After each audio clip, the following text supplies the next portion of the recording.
wind's so big? Jim says when an eagle circles like that, he's either looking for food or he's close to home. There's sure no food around here.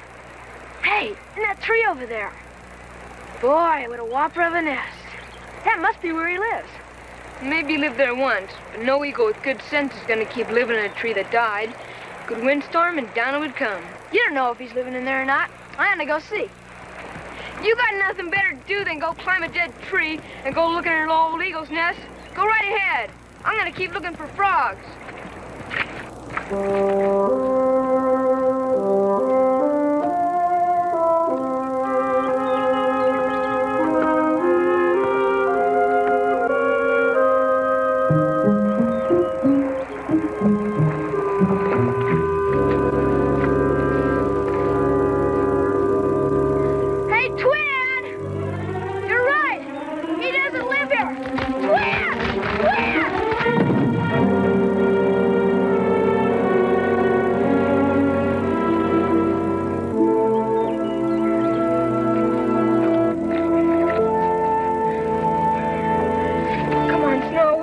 Faster than we've ever ran in our born days. We gotta find Clayton fast.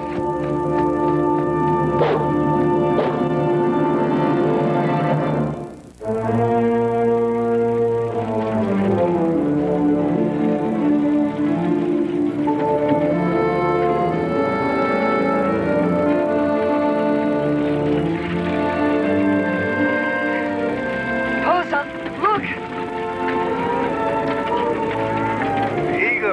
It's a good sign. Perhaps he will lead us to our new home.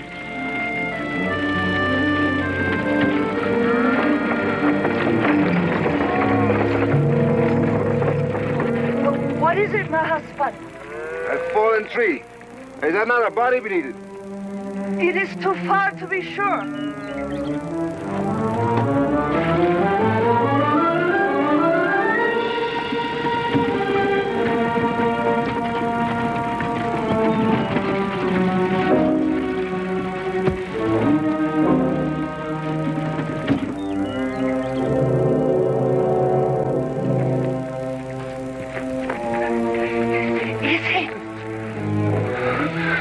He's not dead.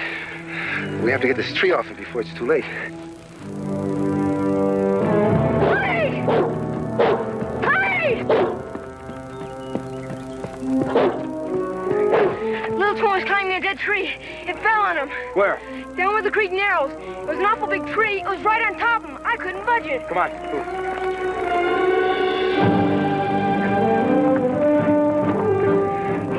As soon as the weight of the tree is off the boy, you pull him free.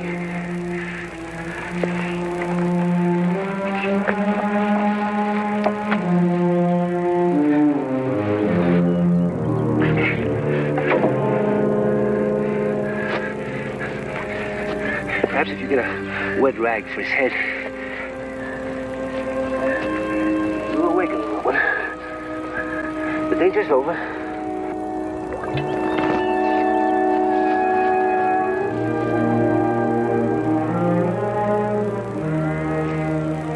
Think the boy will live? I feel no broken bones. Perhaps in time. You see? What do I tell you about the eagle? He brings the luck. Where do you come from, boy? How did you wind up beneath the tree? I was looking at the eagle's nest, and then I guess the tree just fell. Can you sit up? So you feel no pain? I'm all right, honest.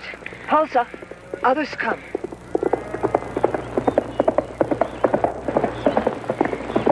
Stop it, Snow. Baths don't come to Saturday. Twin, are you all right? I'm all right. You must be as strong as a giant to lift that tree off the twin. Well, sometimes a bull can take the place of such a giant. Well, thank you. Boy's in trouble. What is a man to do? My name's Clayton Monroe. These are my brothers. And the beautiful white one? His name is Snow. He's sort of part of the family.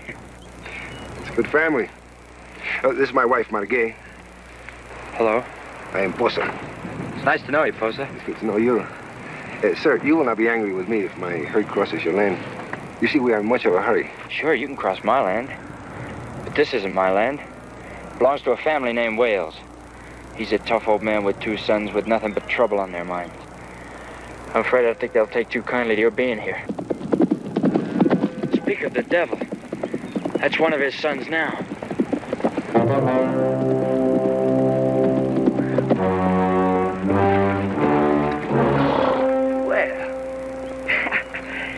Now, don't we have ourselves an interesting group here?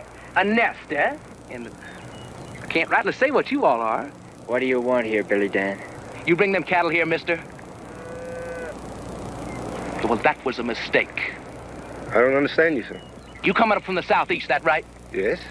Well, word just came up this morning on wagon freight that all the cattle in that part of the country's been plagued by black leg. Believe me, my cattle burst with good health. See for yourself.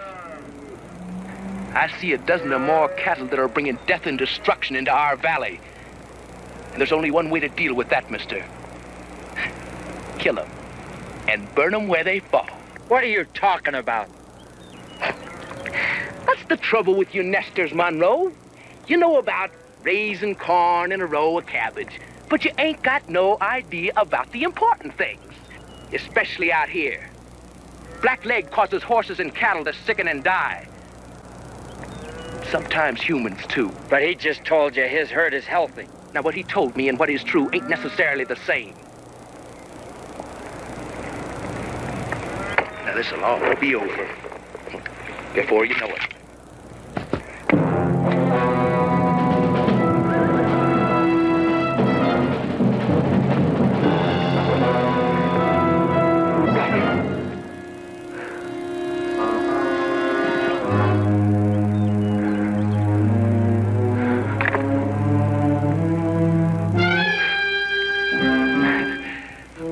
Monroe. All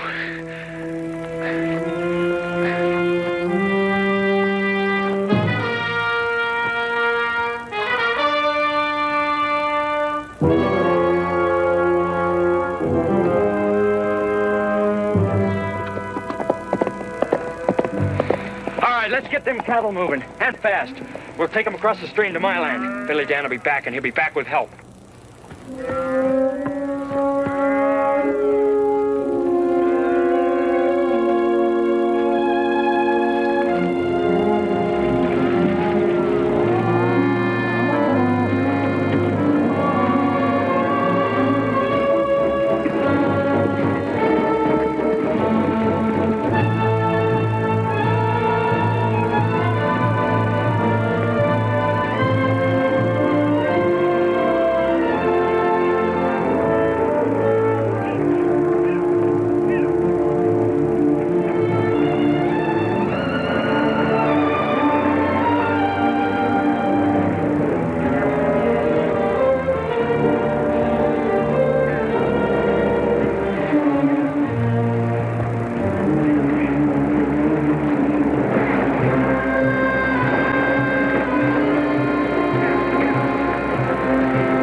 Dalton? The whole diseased herd of them. You fellas got something on your minds? Yeah. We want them cows. Dead. What happens to those cows depends on me. They're on my land. My guess is you know as much about cows as I know about raising wheat. Animals can have blackleg, and you won't know it until they start dropping. And all the time, they can be spreading the disease like sand on a windy day. They said they're just passing through. Passing through, huh? You Mexican? Yeah, I know what they are, Dalton. They're gypsies. You remember? Why, we run some of them out of the valley. Not more than a year ago. Gypsies? Besides stealing, I thought gypsies was most likely to raise sheep instead of cattle. It's why we come to this part of the country. Too late we discover here it's no good for sheep herd. So we do the only thing we can. We buy this small herd of cattle. And you plan on moving right through. Is that it? We only move away from the sickness. We move to the pasture land on the other side of the mountain. And just how fast you planning on moving? As fast as cattle go. He's slow. You be out of this valley tomorrow, or I'll shoot every cow you've got and we'll hang you from a high tree and let your missus watch you sway. We go. Fast as cattle go. There ain't a stockman in this territory that wouldn't hang a man who brought in disease. That also goes for anybody that gives him a helping hand. You know something, Dalton? With your hating them so much, I just naturally take to them. They're gonna be nice to have around. Have it your way, Monroe. Then it'll be one nester dangling next to him. Get out of here. Ain't bad enough he's a nester. But put that together with protecting diseased cattle. Woo-wee! Wait till Pa hears about this. You can expect a visit from Pa. But I would suggest that you don't wag that tongue of yours too much at him. He's likely to cut it off.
My cattle, about what these men say that they may come back. There's good reason to worry, Poser. Knowing the whales, they'll be back. The question is when. I find out about this black leg 3 days ago, and what these men say is true. It's walking death for animals such as these. But I find out in time.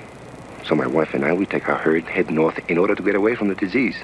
These cattle, my friend, like your land, your family, your cabin, they're all we have. I would not risk another man's herd to protect my own.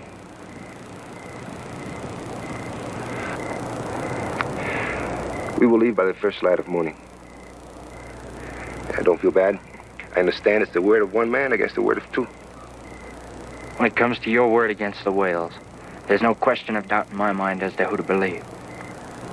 You and your wife are both welcome to stay here, Poser.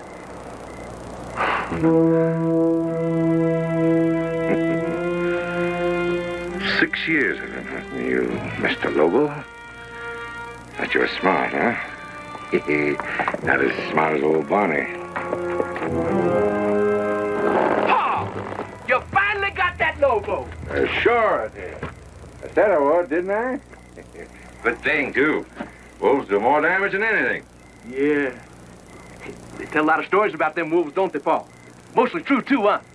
Oh, yeah. Well, they tell about one named Black Wolf down New Mexico. He done a lot of damage before they finally got him. You told us that story before, Pa. You being disrespectful, boy? No, Pa. I wouldn't. It's just that me and Billy Dan got something to tell you. It's time for washing up. Supper. I'll listen after that's done. Sure is one big wolf, Pa. How'd you get him? Poison on a dead rabbit. Tomorrow we'll all go out. I know just where the lair is. We'll get the rest of them. Now, first thing in the morning, I want you boys to go out and get some rabbits. But don't touch them with your hands. We got more important things to do, Paul. Such as? That nester down a valley named Monroe, he's got a bunch of diseased cattle there. What kind of disease? Black leg, Pa. And he's given aid and comfort to that gypsy down there who owns them. You seem to take to him pretty kindly, Paul. They have got blackleg. You know how that can spread, could wipe out all our Mustangs. He does have a diseased herd down there. Hanging will be too good for him. He's in for more trouble than all the plagues of Egypt.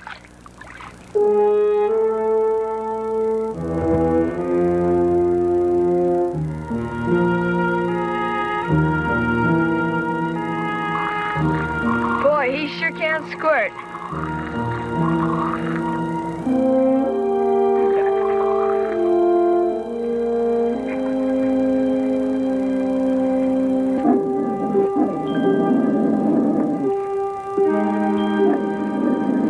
What's the matter, Snow? You smell trouble?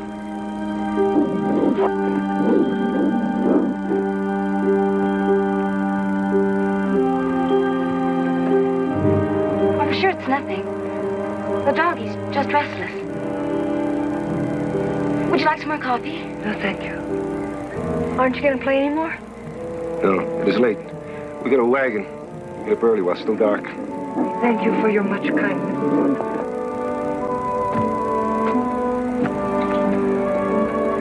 Move on tomorrow early.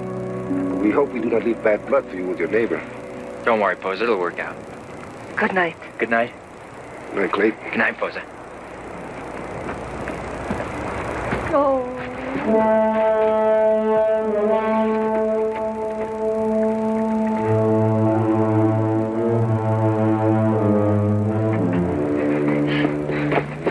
I think time is close. Is it a first? No, there was another, but he dies when born. We have to get her to someone who can help her. You have a doctor? No, there isn't a doctor for 100 miles. Not far from here, there's a town called Paradox. There's a midwife there. Posa, help me get the team.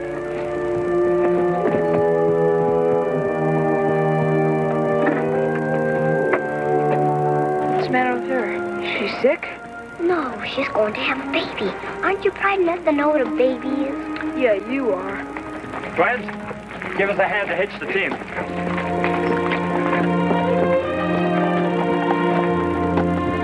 I'll be all right. I no trouble. What's no trouble? No trouble at all.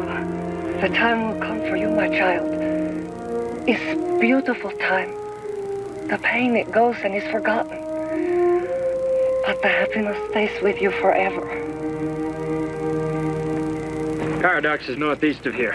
Once you cross the ravine, you can come across a little trail. That'll take you to the river. Just follow that into Paradox. Don't worry about your cattle, Posa. I'll be glad to take care of them for you. It's much trouble. Perhaps even much danger. Well, trouble and danger is something you learn to live with out here. Otherwise, you don't survive. How can I thank you?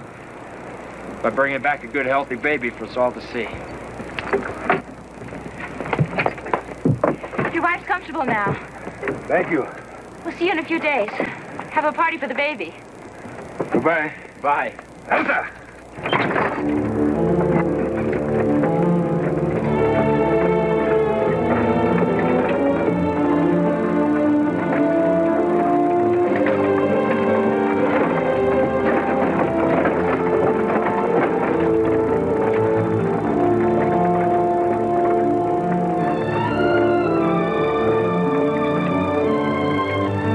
You ready for bed?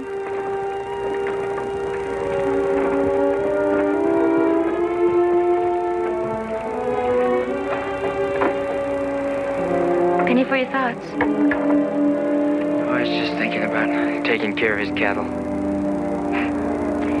Well, at least you have your first chance of being a cattleman. Yeah. I don't blame you for being on edge. Those whales. It's hard to feel easy with them around.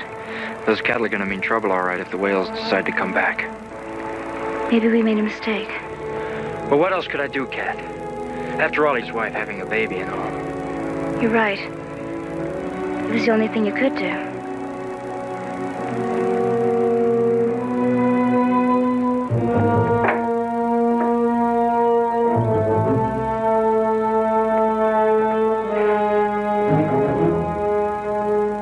Hey, Pa. All ready. Paul?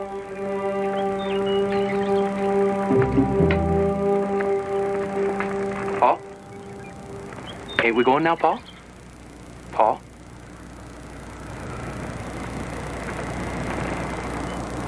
Paul? Oh, I was just thinking of something your ma used to quote from the good book. I remember it well. What was that, Paul? You might say it reflects on this occasion. Went something like this. And the fearful, and the unbelieving, and the abominable, and murderers, and the whoremongers, and sorcerers, and idolaters, and all liars shall have their part in that lake which burneth with fire and brimstone, which is the second death. All right, let's go see if the nester is harboring a herd of diseased cows. Oh, boy.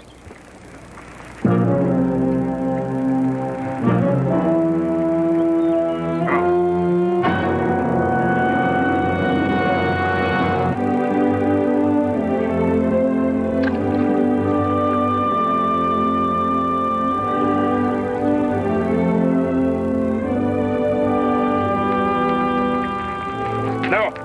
Stay here. Keep away from them cattle. You get kicked. Wait! Clayt, there's one sick! Come here, quick! He's real sick!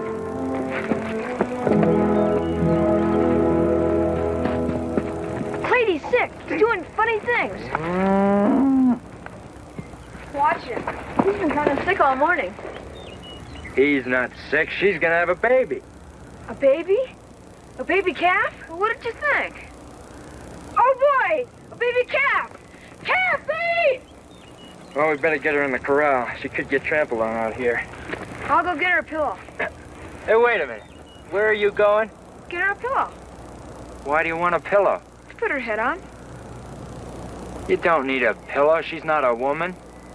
Come on, help me get her in the corral. Atta girl. What are you putting a rope around her for? Just leave her there. We're gonna move her. She could get trampled out here. You let go. Let her stay here. Well, what do you know about all this? We need hot water, I bet. Twin, go in the house. There's a book next to the Bible. It's called Home Medicine. Go get it. Clayt! Clayt! Don't you come over here. That's a dark place.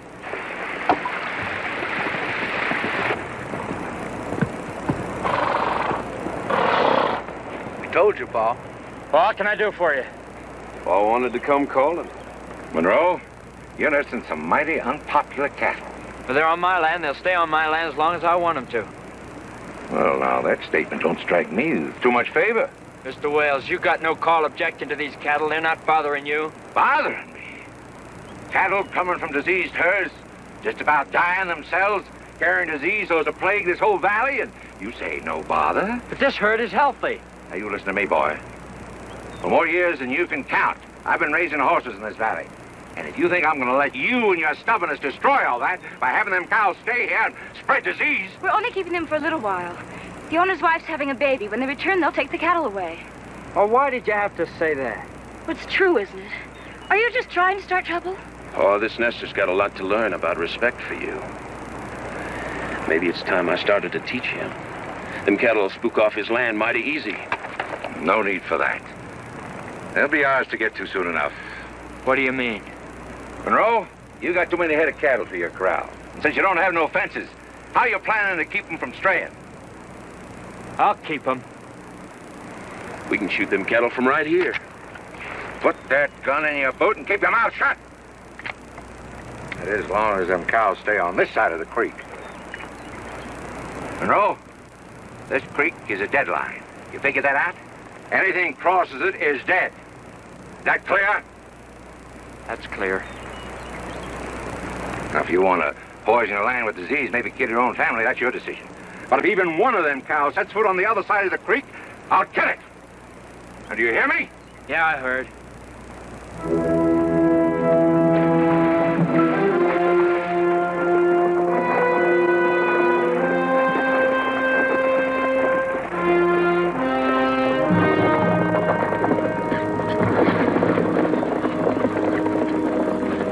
Look, there's a cow. There's a calf, too. Hey!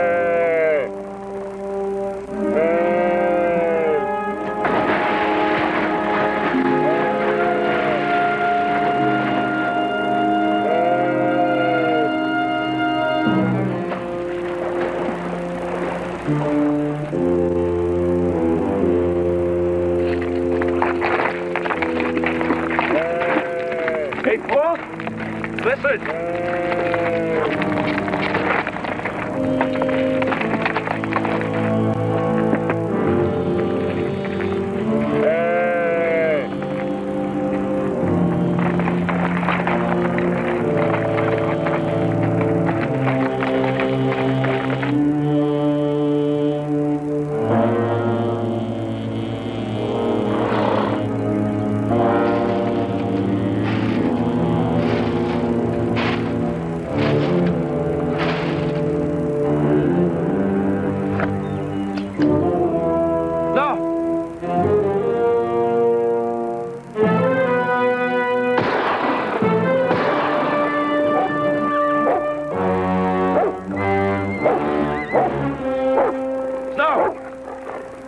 I'd call that a real inexpensive lesson, Monroe. One dead cow. Better keep your dog back. And keep them cows back there, too, on the other side. We'll be watching to see that you do.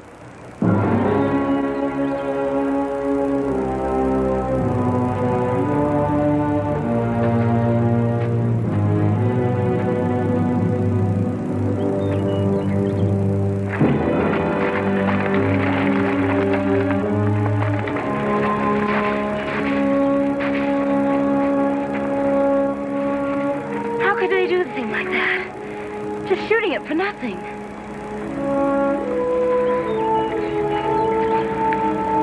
Wait, we got a baby! Come on! Wait, grab us! Wait, come here! Hurry up! Come on, wait!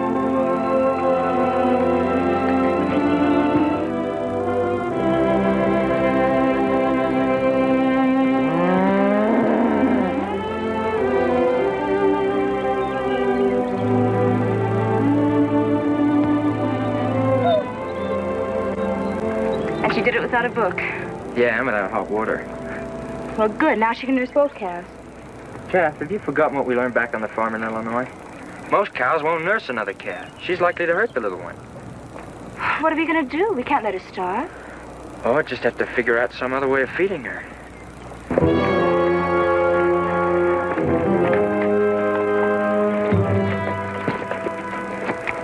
Seems like you kind of got insulted, Paul. No, I wasn't insulted. Boy was just standing his ground. Like I told him. He keeps them cows on the other side of the creek. There'll be no more trouble.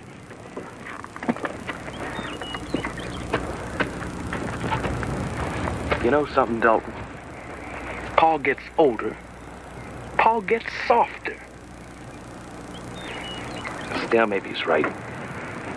Them cows did look pretty healthy to me. Talk about somebody getting soft. You gonna lay down and play dead after what that nester did to you? I didn't say I was, did I? Well, now, that's more like it. You know, Brother Billy Dan, if there was to be about 15 dead cows tomorrow morning, Clayton Monroe might figure it was time to leave this valley. You figuring on shooting them cows, are you, Dalton? No, you can't shoot them. Ought to hear about it. Got to work quiet at night. Yeah? What type of quiet work was you thinking of? You'll see. Tonight.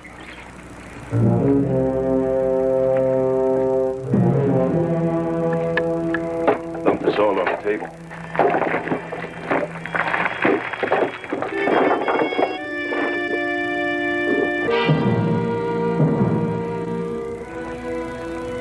What are you cooking up? Wait till them cows get a taste of this. Paul's gonna be downright proud of us. Yeah. So sure shake that Monroe all right.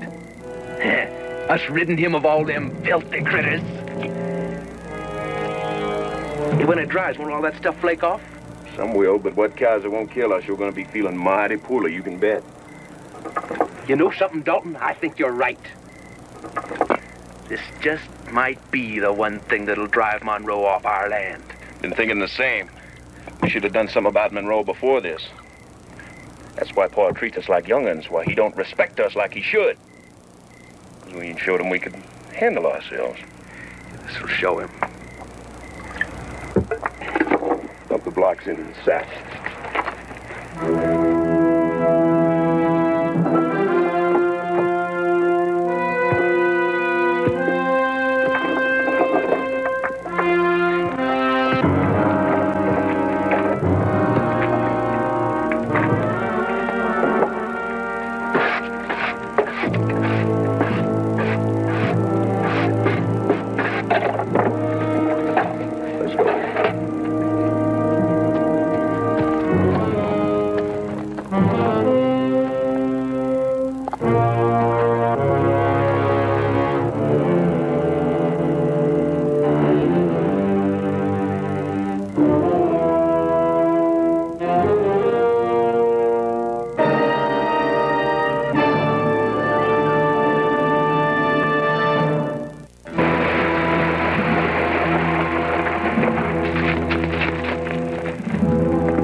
Go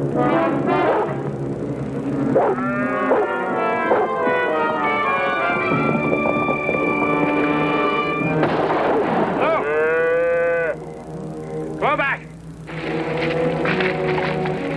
Almost got you back there. Yeah, thanks for all your help. Let's go. Good boy. We didn't get him, but then they didn't scatter the cattle either.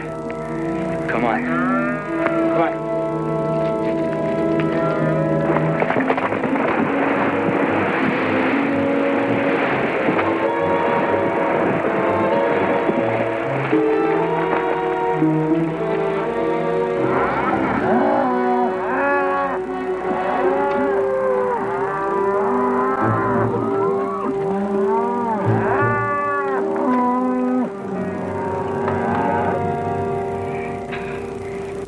Poor little thing.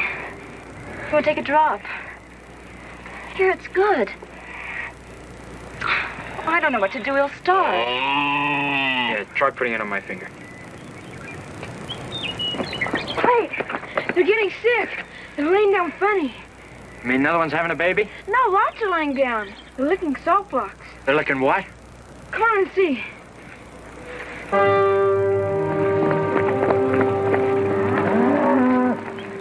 I didn't have any salt blocks. Something's funny. Look, I'm a calf. Drop it!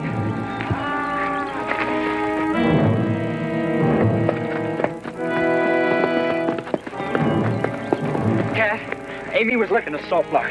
Some of the cows are getting sick. I think it has poison on it. What? Somebody was putting salt blocks out. Oh, no. I don't think she got much in her. Take her inside, give her some soapy water or something to make her throw up, then give her a good dose of castor oil. Come inside with me. You come and help, Twin. No, sister, please, no castor oil. It's for your own good. Now, come on. I don't want any. I won't be a calf anymore. I promise, sister, I promise. Let's go get every one of those salt blocks. We'll put them in the shed and cover them up good. Come on. I can't understand it. One of the best horses I ever had. Yesterday, he was just full of lightning and thunder. Then to die so sudden. You don't make no good sense, Pa. Be a shame to lose a good animal like that. Most likely he picked up that black leg from them cattle that Nestor's been keeping. That horse didn't show one sign of black leg yesterday, so he couldn't have died so quick. Maybe them cattle got a real bad case of black leg, a kind that kills faster than most. Let me tell you something, Dalton. Something I had no intention of telling that Monroe boy. I had a good look at them cattle when we was down there. I can spot a black-legged cow a mile away with its hide burned off. They've been on the trail too long not to show some sickness. You saying you ain't planning on killing the stock? No, I ain't. If they showed any disease, you think I gone so soft I wouldn't have waited right in then and there and killed them? Get rid of the horse.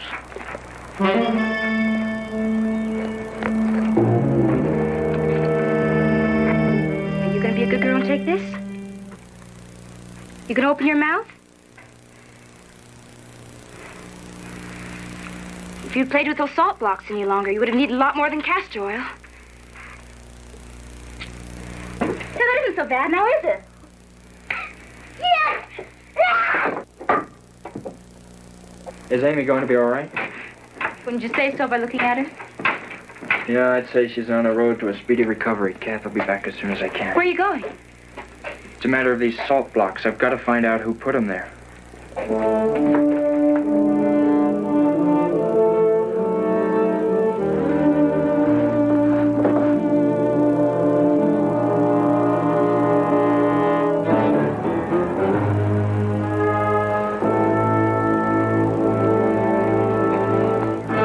You got some reason for trespassing, Monroe? Yeah, I come here to borrow some. Oh, well, what would you like to borrow? Some poison? We haven't got any. Oh, what'd you do? Use it all up? Now, how would we use it all up? Maybe you put it on these salt blocks. Now, I wouldn't do a thing like that. That's where you're wrong, Billy Dan. That's just the kind of dirty trick you would play.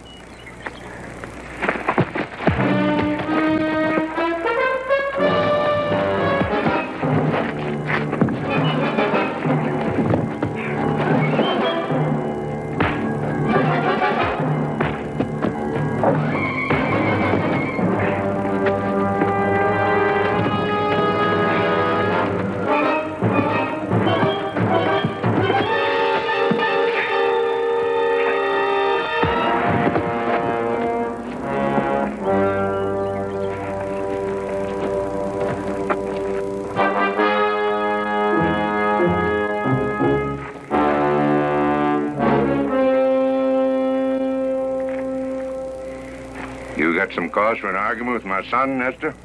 You bet I have. Somebody was putting these salt licks in my meadow, and they're poison. Now, most of my cows are sickening, and my sister was licking it, too.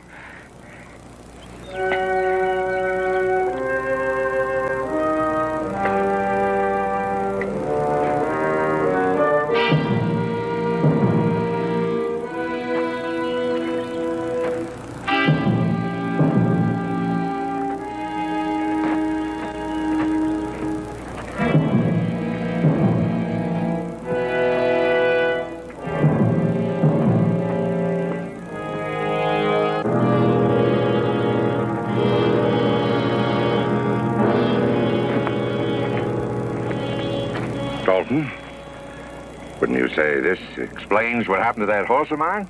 Now, look, Pa. I can't speak for Billy Dan, but you know I wouldn't be caught doing a thing like that. Maybe he got some foolish idea last night. Get in the house. After I finish my business with Monroe, you and me's got some business to tend to. But, Pa! Get in the house!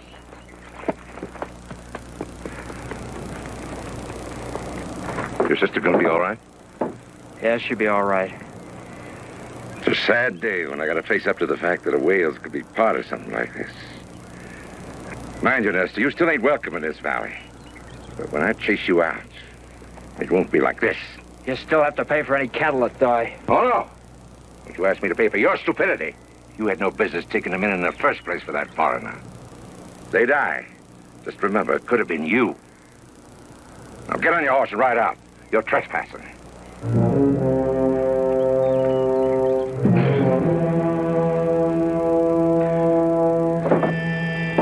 What happened? Nothing's happened yet, boy. It's just about to begin. Get on your feet. Get in the house.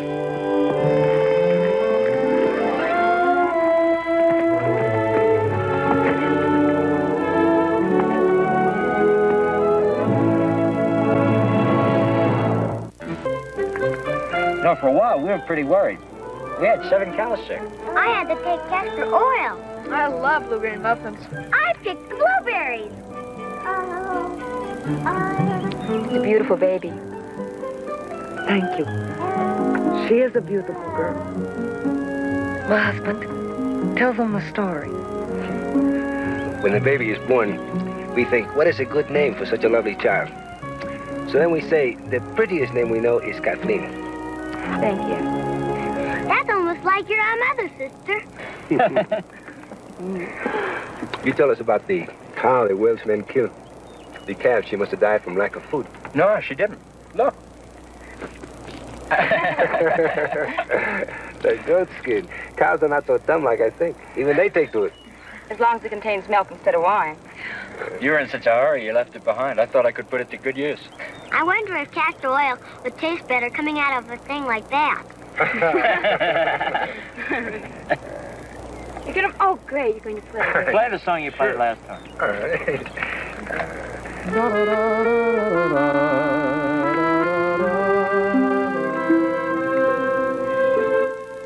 Every weekend, when criminals threaten to disrupt TV Land's Crime Stoppers come to the rescue. And every month...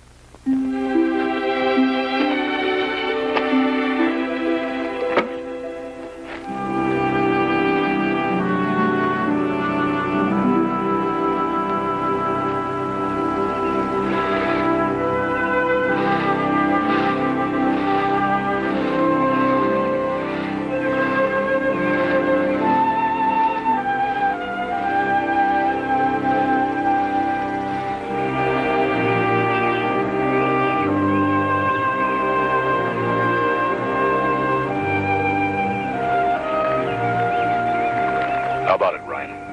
Is that the Indian? I don't think so, sir. He don't look like how I remember him. Well, that don't sound like you, Ryan. Not remembering what the man looked like you claim almost wiped out your whole patrol. He's the man you're looking for, Captain.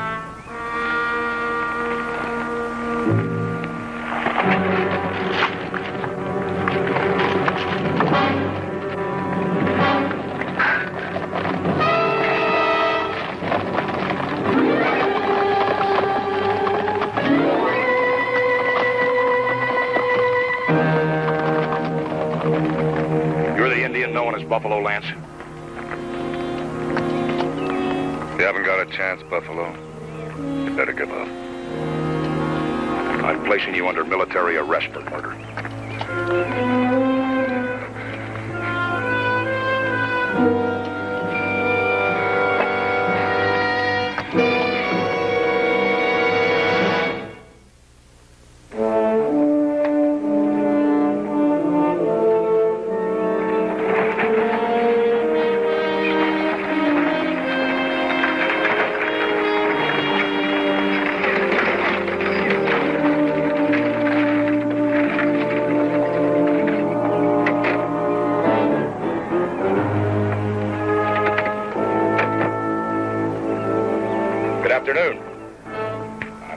Stone, Commandant at Fort Arthur. I'm Clayton Monroe. These are my brothers and sisters. What are you doing with Jim? Your friend Jim is a fugitive, Mr. Monroe. He's wanted by the United States Army for murder. Now, I see you're aware of the circumstances. You mean about Jim having to kill an Army corporal? Well, he told me he had to do it to save a whole patrol. Well, that'll be something for a court-martial board to decide. Well, what about the others? The others in that patrol, didn't they tell you what really happened? Several of these troopers were on that patrol, and they did tell what happened. How they saw your friend Jim shoot the corporal in charge. Sergeant Ryan here was no more than a few feet away when it happened. He's already testified about the argument between the Army scout and Corporal Blackner. How he saw them fight and the Indian kill the corporal. Well, Captain, wait a minute. You've got to listen. That'll be enough about the Indian, Mr. Monroe. You have your own problems. Since you were aware that this man was a fugitive from the Army, you could be considered an accomplice. Fox. No trouble for family. Captain, could I say a word? Mr. Monroe, this is Fox Bonner. He's our civilian scout of this expedition. What is it, Bonner? About the young fellow here. Now, you couldn't rightly expect a man to take an Indian 70 miles across the mountains, even if he wanted to.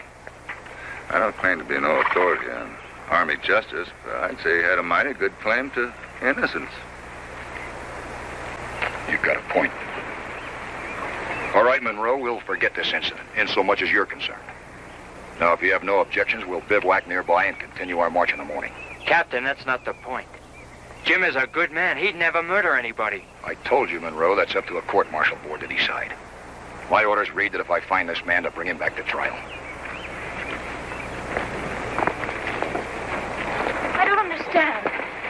Why would an Army patrol go to all this trouble and come so far just for one man?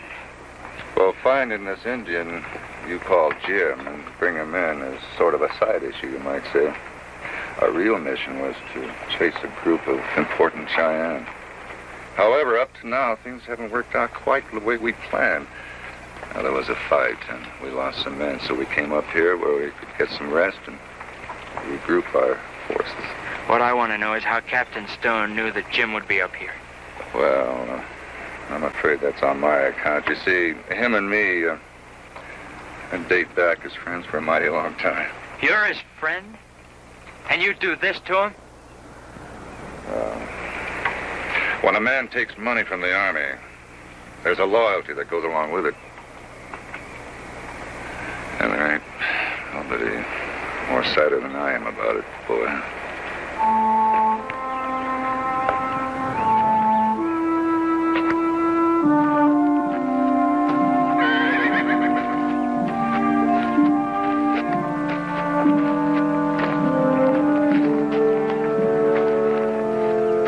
You surprised me. I thought you'd put up a fight. Yeah, we took him a lot easier than I thought we would. In his spot, I think I'd have spilled a little blood. You see, Injun, I was on that patrol when you killed Corporal Blackner. So were some of the other men in this outfit. We all know what's waiting for you once we get you back to the fort. Now, look, you pay attention when I speak, Injun. Now, then. If it hadn't have been for Sergeant Ryan over there, once you killed Blackner, we'd all been dead. That's the difference between a man who's got iron down his back and one whose spine's made of jelly. What happened made Ryan a hero. And you're gonna be a dead Injun. Good. Did you not hear the captain? The trial will be held when we get back to the fort. Don't leave the prisoner alone.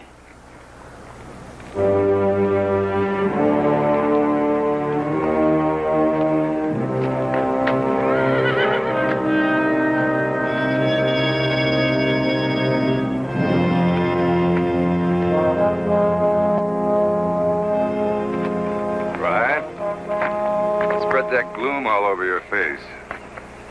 Yeah, I was just feeling sorry for you. Must hurt a little. A man puts a noose around the neck of a good friend. Oh, it hurts. But I did what I had to do. What about you, Ryan? What made you so scared to identify the Indian?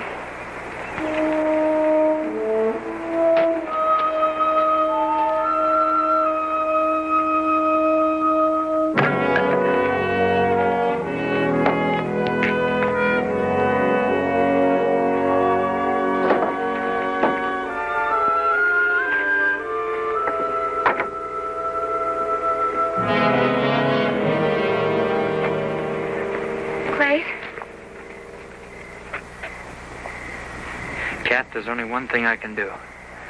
I've got to go to the fort with them and testify for him. I'll tell them all the good things he's done, everything I know about him. I'll testify for Jim. Whatever you decide, it's up to you. Yeah. It means leaving you here alone with the little ones. Isn't that little enough that we can do for Jim? I'll tell the captain that I'm going with them.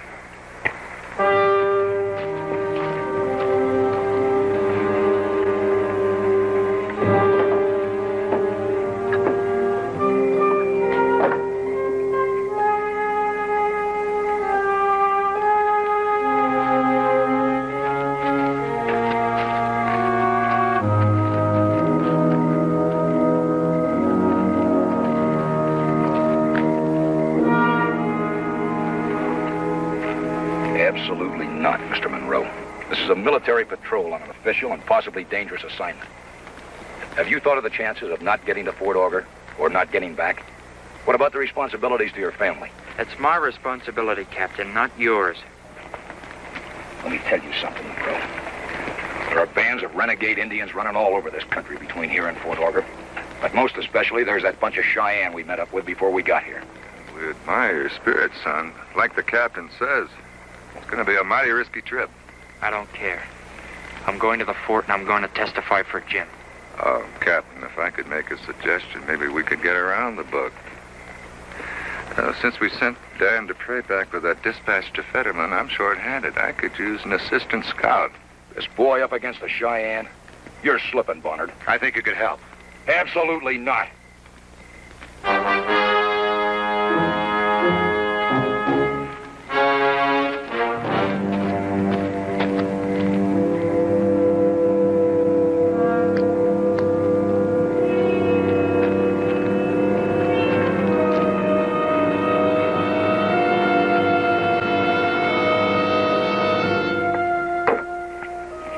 The twins?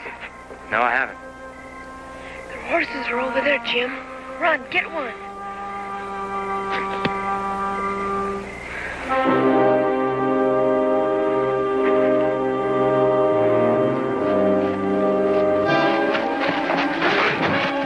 Hey, the engine's loose. Get him. Why is he going right into him? It's like he don't want to escape. No! Stop! Don't hit him! Don't hurt Jim! Truth! It's the truth!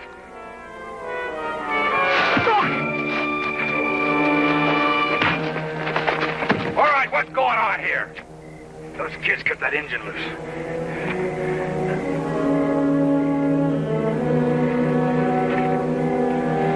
Tie him up again. Mr. Monroe, I suggest you discipline your brothers.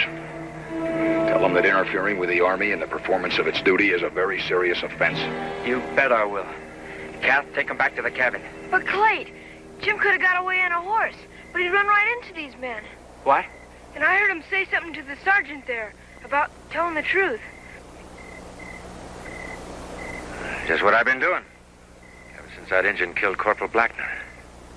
Telling the truth.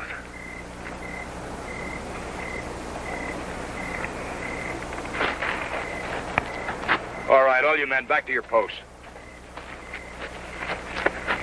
Are you just going to leave it at that? I told you, Monroe, the court-martial will be at the fort. Monroe,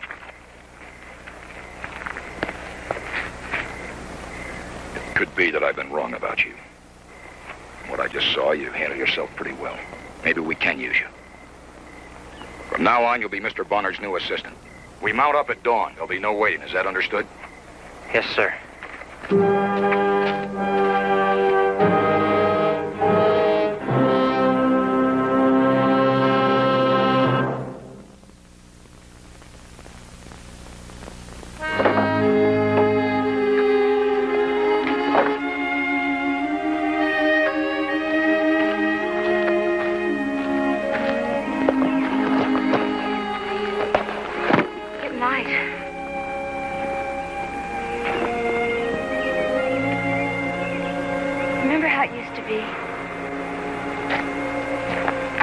Back in Fairfield.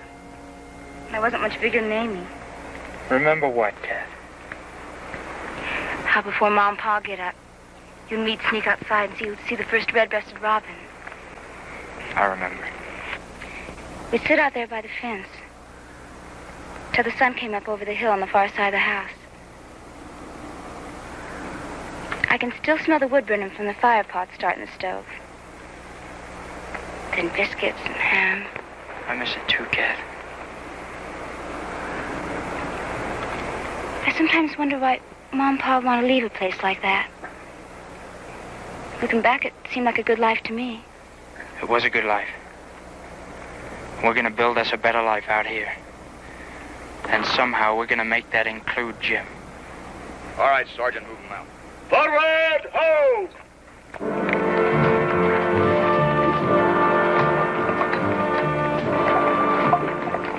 Way back.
Creek here, all the way to the fort, Captain.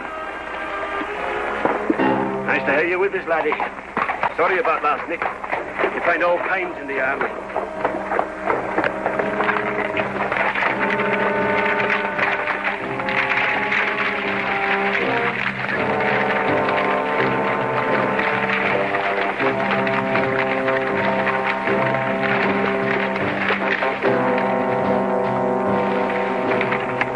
Jim, last night you could have escaped, but you didn't. You ran to Ryan, you told him to tell the truth. What did you mean? Sleep. Pittsburgh.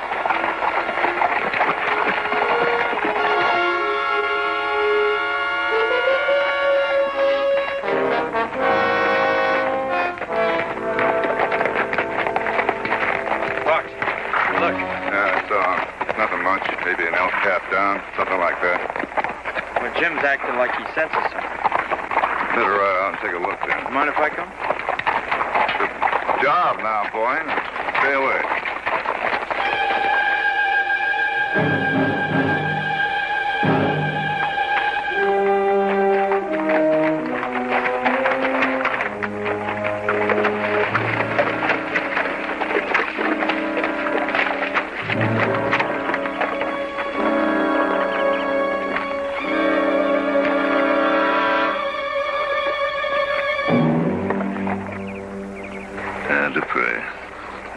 I sent back to Fort Fetterman. Let them know that we had spotted the Cheyenne war chief and his escort. I've never seen anything like that before. It's because you never run into an important Cheyenne war party before, boy. They don't play games. Whatever they intend to do, they plan on seeing it done. Well, there's nothing we can do here. Move out and find the captain. This is something he's got to see.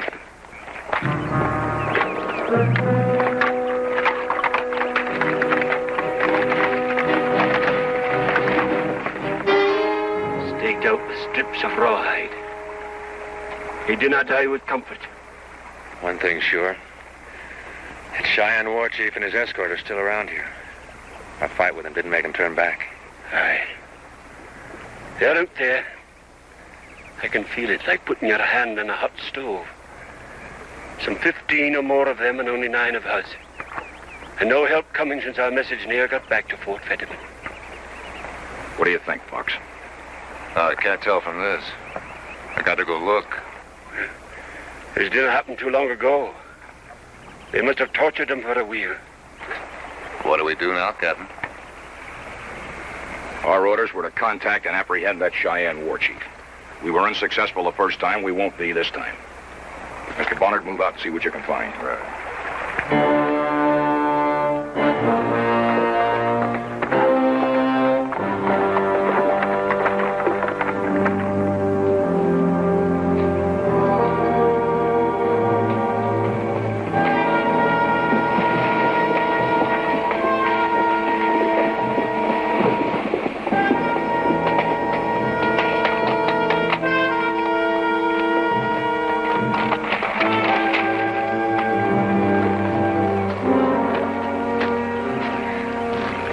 Way, all right. No offense, son, but this is where I wish we had good old Buffalo Jim along. You can all but tell how long ago they passed and what they were wearing. If you think so much of Jim, why did you point him out to the captain?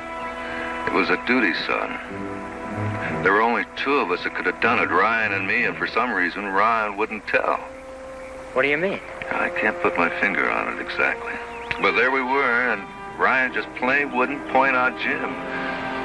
As if he didn't want the army to take him prisoner. But it was Ryan who testified against Jim. Well, that's a fact. That's why it's so peculiar.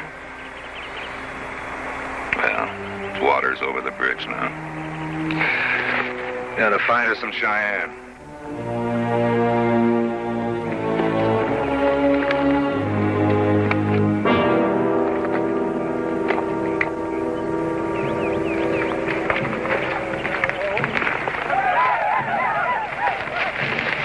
Now we're getting close. I'll leave the horses here.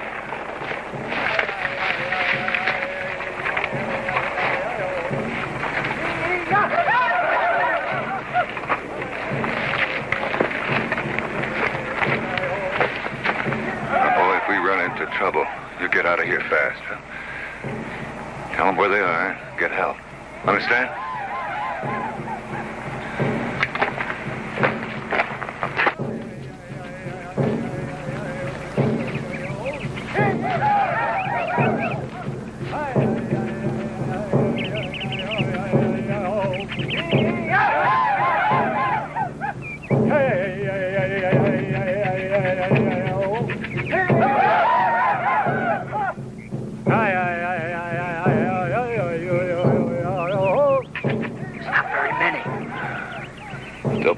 Mean, son. See that one with the buffalo hat? He's the great war chief. We can't let him get to those tribes up north. He speaks for too many Indian nations. What's he doing with those arrows? Well, they're sacred, powerful medicine. That's what they're doing now. China. It's supposed to assure victory. Without them, the Cheyennes are not likely to fight.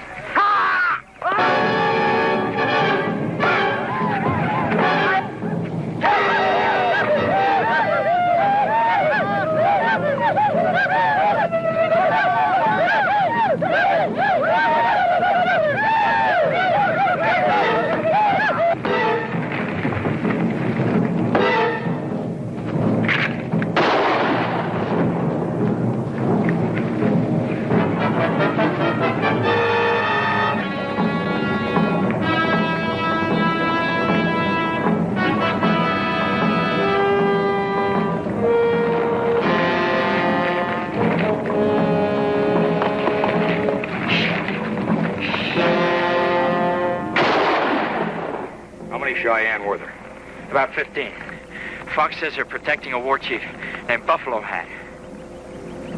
Move out.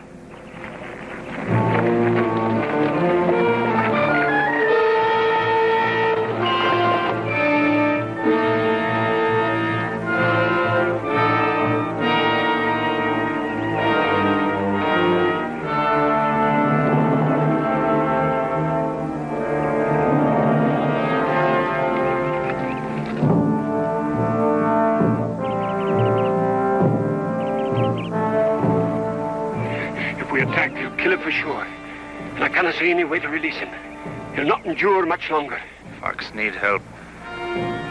Cut loose.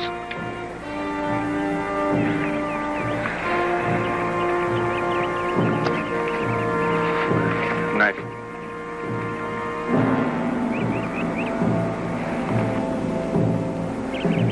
We're gonna have to chance it. We'll spread out and attack. We're lucky we can get to Fox before they kill him. That won't be necessary, Captain. What do you mean? Jim will get Fox. Jim? The engine, he's gone. I cut him loose. You what? Fox is his friend. Jim will get him. He'd better, Mr. Monroe, or you're in serious trouble. Perhaps you are already. The rest of you, leave your horses and follow me.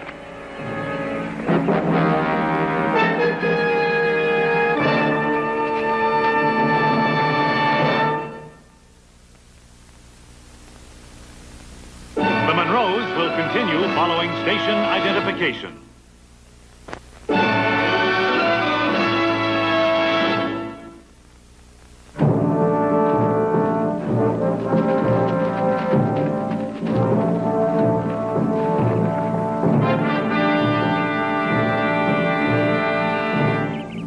Ryan, Gardner, take 2 men. Get between them and their horses. We'll hit them from both sides.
Does that look like a man who would kill an army corporal without good cause? There are things more immediate than discussing your friend's character, Mr. Monroe. Nick of time.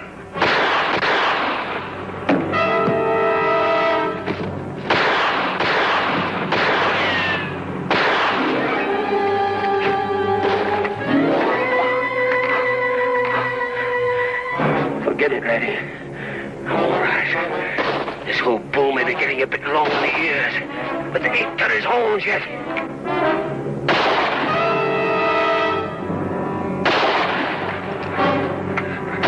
Captain!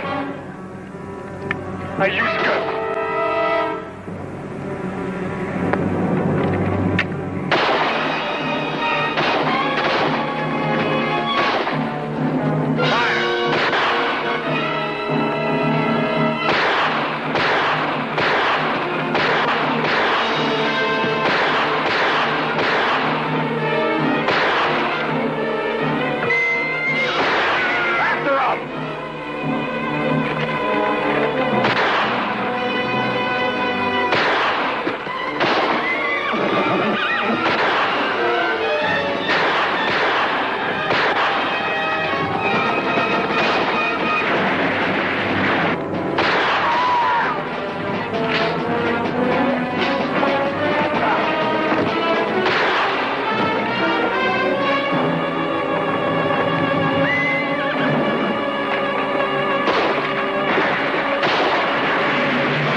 base, Captain?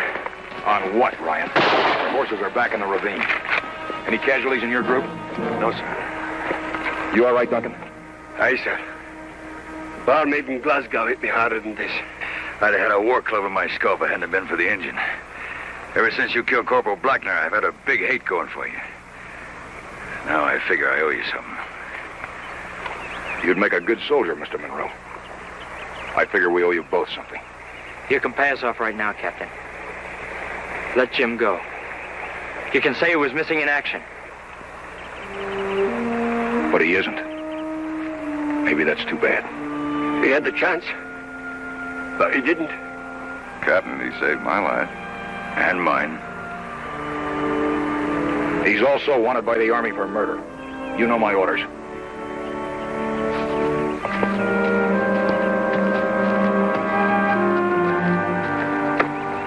Pardon, Captain. But if I could have a moment? What is it, Fox? Oh, it's just that I'm sort of puzzled. You weren't always a book soldier. Oh? Yeah, word gets around amongst us scouts. I'd known some were with you in other commands, and they said that you were a wild one.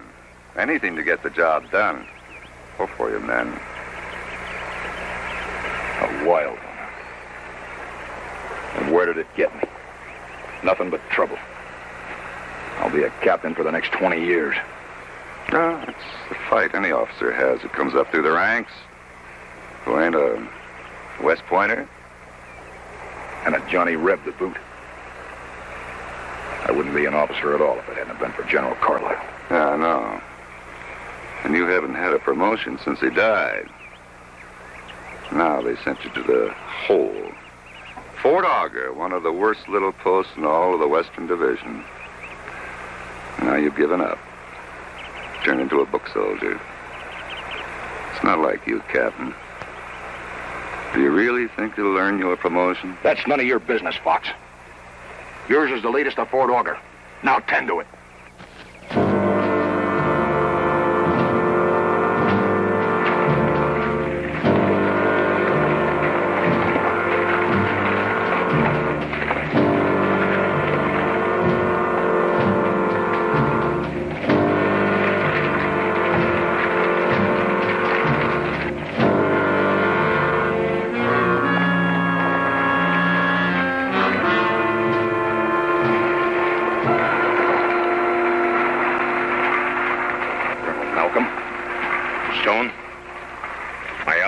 Spotted your patrol.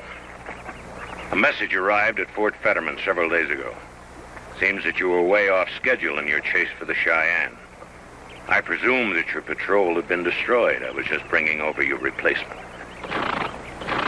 Well, I'm flattered, Colonel. 5 officers to take over the responsibilities of 1 captain. I was referring to Captain Chamberlain. These other 4 officers are members of General Layton's review board. They're inspecting the forts in this area, Captain. I see. Not very much protection for such an important entourage. As you're well aware, Captain, there's been much hostile activity in this area. These were all the men that I could spare. And now back to your mission, Captain. What happened? We made contact with the Cheyenne. Sustained light casualties. And then? We regrouped up in the Teton country. And we continued our pursuit and made contact again.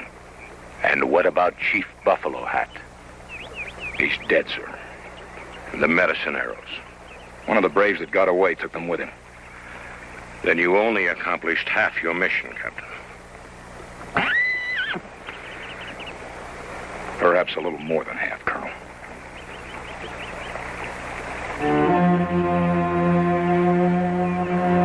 Well, Captain, it would seem you did accomplish somewhat more than I expected.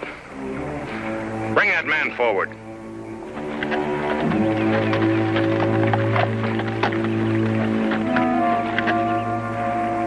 Why is it some of them never learn? The Army feeds them, houses them, pays them, and trusts them. And they end up murdering one of our own men, thinking that nothing will be done about it.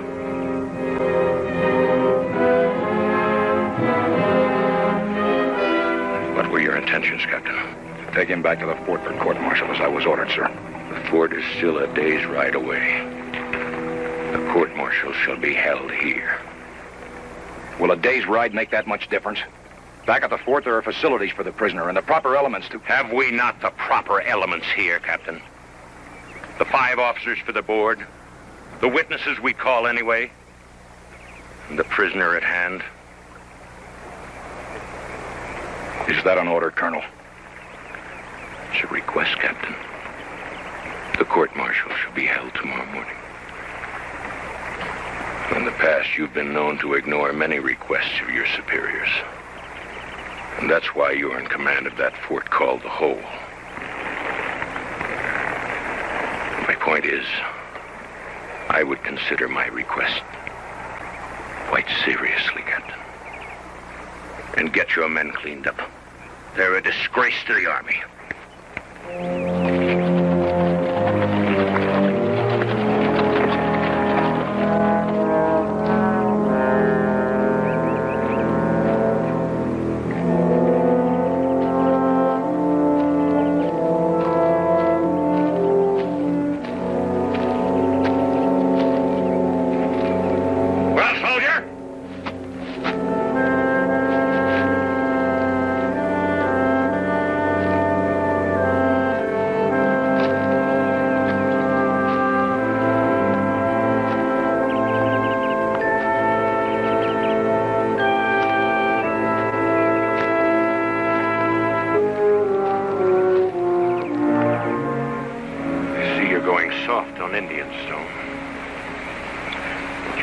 If we don't give that prisoner harsh treatment, it'll be an open invitation to every Indian scout in the Army to bolt whenever he feels like it. That Indian colonel saved the lives of 2 of my best men. He fought with us and well against the Cheyenne. He had a chance to escape and he didn't take it. He murdered a man in cold blood. A soldier. A non-commissioned officer. And then he lied about him. I am going to see justice done for that. Since we're taking off wraps, Colonel, let's take them all the way off. Why don't you face up to the truth? I've known you since the day I came into this man's army. There's no man you could become so fond of, not without selfish motives. What are you getting at, Stone? I'm getting at Corporal Blackner. The dead Corporal Blackner who married your daughter against your wishes. Corporal Blackner you were trying to push to get through West Point so he'd be fit to become a part of your family. The same corporal who would have run if he thought his life was in danger. I believe that is the Indian story. That boy was no coward. And I won't have you or some Indian cutthroat maligning his name. This is very important to me, Captain Stone. And now you've made it important to me. That's why I'm volunteering my services to the Indian as defense counsel.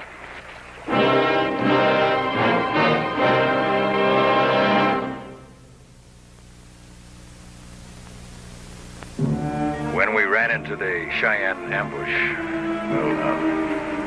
Lieutenant Crawford and Sergeant Kester were killed in the first skirmish. And they left Corporal Blackner in command. Well, we were pinned down in this arroyo, you see, and we knew that the next Cheyenne attack would wipe us out. Jim and the 2 corporals, Blackner and Ryan, pulled off to one side a little ways to talk it over. All of a sudden, there was an argument. Jim and Blackner were fighting. Then there was a shot, and Blackner fell. Did Ryan ever tell you what the argument was about? No, sir. All right, what happened then? Well, then the Cheyenne were coming down from the ridge, and we had to get set.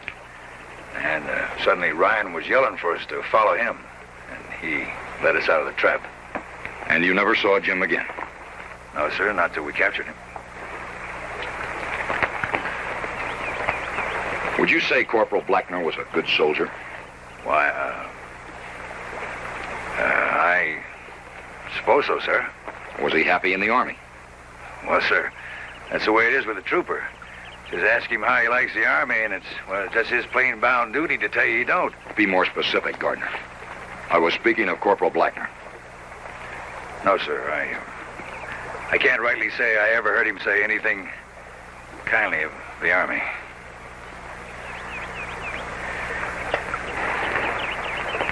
No other questions.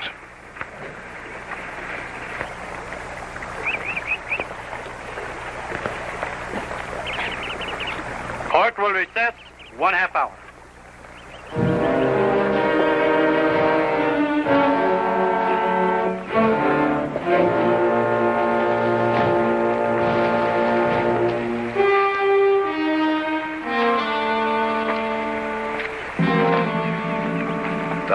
I'm sorry, Captain. I mean about sitting in as a witness and not being no more help to you than I was. Doggone it, I owe that Injun something. Well, you know, getting to know him the way we did on the trail, it's just hard to believe that he would have killed Corporal Blackner without no reason. That's all right, Gardner. You did what you had to. You told the truth, like all the men did. Yes, sir. Captain? Doesn't look so good, does it, sir? No, it doesn't, Clayton. I've learned to know Jim well.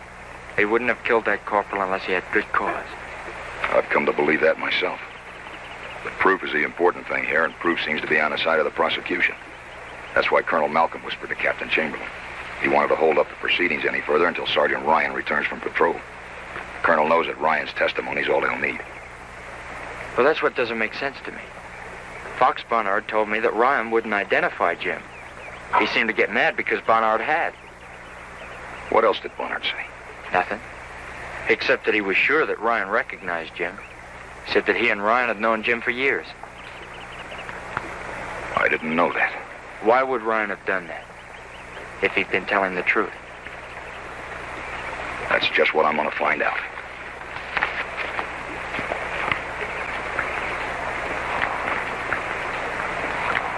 I wouldn't worry, Colonel. Sergeant Ryan ought to be returning from patrol any minute now. What makes you think I'm interested in Sergeant Ryan? Now, Colonel, you wouldn't have asked Captain Chamberlain for a recess just to get a breath of fresh air. That court's plumb full of it. Captain Stone, I'm not going to stand for any more of your impertinence. Sorry, sir. What I came for was to advise you that I intend to call on Sergeant Ryan as a witness for the defense. You lost your senses, Stone. Don't you realize that Ryan is the one man that was right beside that Indian when he murdered Corporal Blackner? I realize Ryan was the only witness when Corporal Blackner was killed. What I want to find out is the truth to what really happened. You expect this man to change his testimony? To lie for you? I said I was after the truth, Colonel. I think Ryan's been showing signs of a guilty conscience since we took the Indian into custody. I want to find out if I'm right. And if you're wrong? If I'm wrong, Colonel, you'll get your pound of flesh. You've been known to be wrong a number of times during your Army career, Captain. And this whole mission is no exception. First, you included a greenhorn boy in an Army unit. And you gave a gun to an Army prisoner. And now you're trying to turn this trial into a circus. Should I see fit to take this before a review board, Captain? Demanding trial without proper defense preparation? Ordering a recess when you're merely a spectator? You take this before a review board, Colonel, and they'll tell you the same as me. It's not a trial. It's a kangaroo court.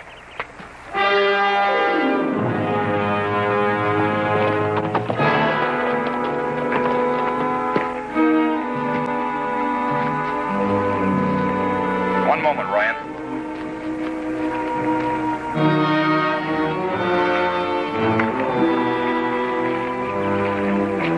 I'm ordering you to testify on the part of the defense. Me, sir? That's right.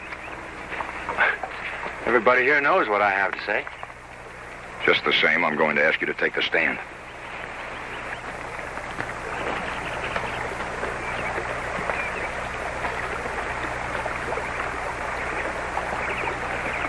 It's not what you said before that we're interested in, Ryan.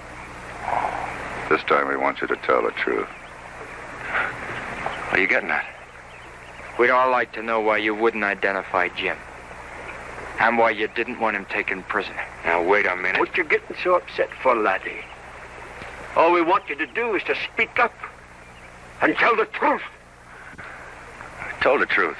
Well, no.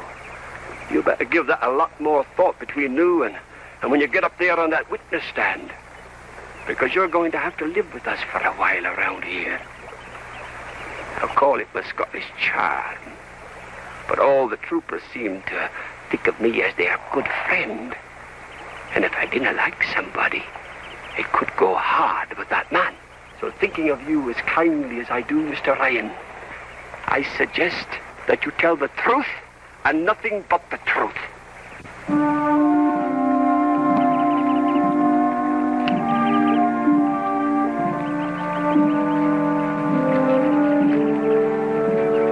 Then what were they arguing about, Sergeant, if not surrendering? I don't know. Must have been something personal. But you heard the argument. Some of it. And you don't know what it was about? No. I don't know. Sergeant, if Jim killed Corporal Blackner right in front of you for no good reason, why didn't you interfere? Why didn't you do anything? Why didn't you try to stop him? Well, the Cheyenne were ready to attack. I don't know. But you led the patrol out of the trap. How did you know the way? I just sort of found it. And Jim didn't direct you. But you didn't try to take Jim back. Bring him back to justice right then. No. There was a lot to do. Isn't it true, Sergeant, that you had no idea of bringing Jim back to justice? Especially once you got back and found yourself a hero? I don't understand, sir. Don't you, Sergeant? Isn't it true that after you led the patrol out of the trap, you were decorated for heroism? And only a short time later, because of your so-called bravery and good judgment, you were promoted to sergeant? Captain, Isn't it true you were and always have been known as a very ambitious man in the United States Army? Ambitious enough to have taken credit for the work other men have done? Back to the death of Corporal Blackner. Isn't it true that you conveniently forgot some of the things you heard in the argument between the defendant and Corporal Blackner? And because of that, a man is going to die? A man you know to be innocent? A real hero? You saw him save Corporal Gardner's life. You know he saved Mr. Bunnard's. But now you're willing to let him die. Do you want to be known for your bravery, Ryan? Do you want to be a hero in your own right? Then look that man right in the eye. And this one time, tell the truth. Tell how if it hadn't been for him, you and all your friends, many of who are in this court right now, would be dead. Now is the time, Sergeant. Now is the time to show how brave you really are.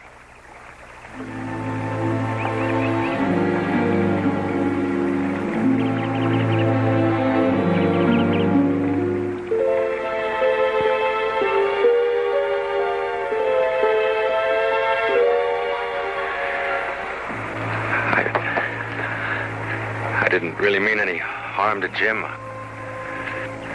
I mean, it all happened so fast.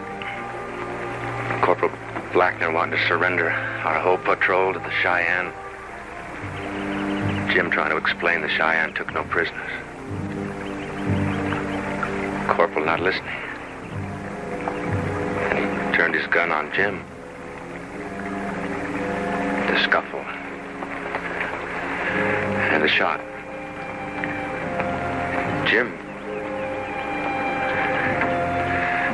Jim is the one who told me how to get the men out of there.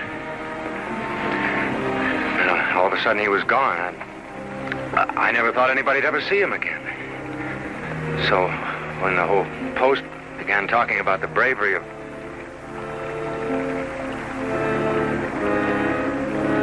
Sergeant Ryan, well, it grew that way. Something I couldn't stop.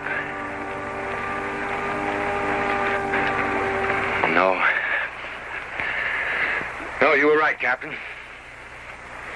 Something I didn't want to stop.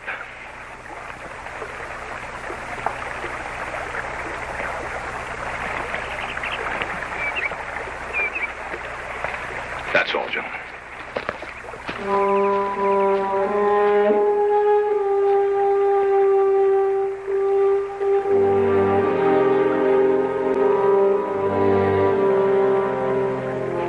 I just wanted to say that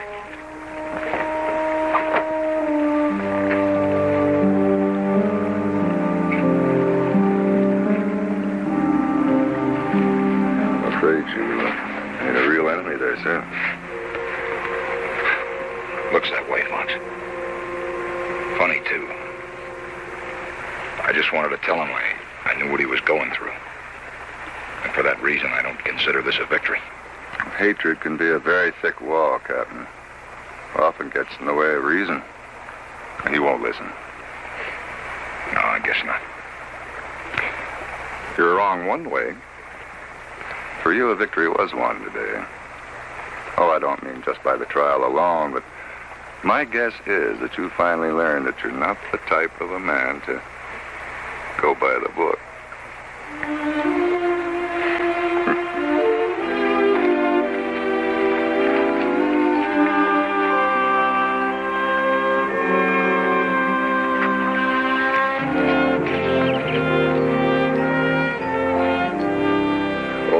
Buffalo Jim.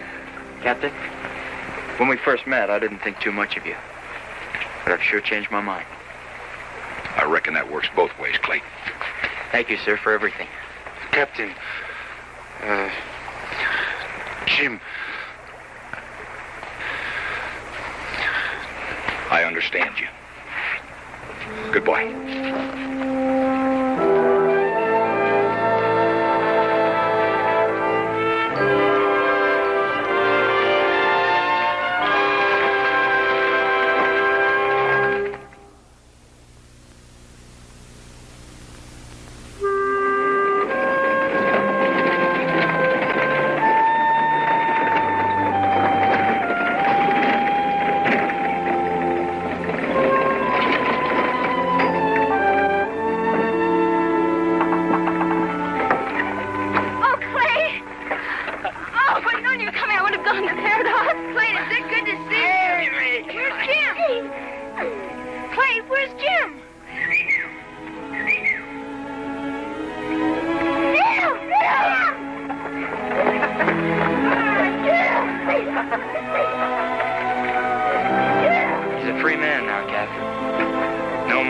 Charge hanging over his head.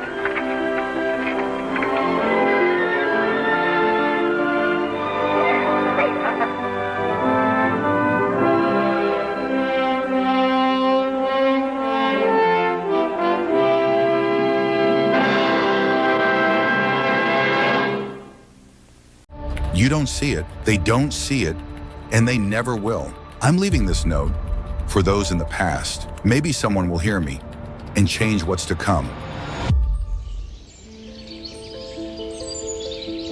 There was a time when people connected by touch. A glance could speak, and silence could say everything. But then, communication was sacrificed to the screen. Everyone was connected, but no one ever truly touched. We filtered out hunger. We silenced the truth. The algorithm told us what to see, and we never questioned it. Those passing by wearing AR glasses see them as a blur and ignore them. Please help me! Please help! Help! Help!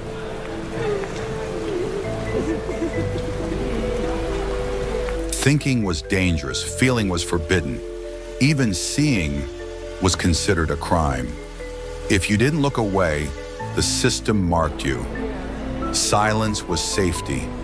Questioning made you visible. And in this world, being visible meant walking the line between life and death.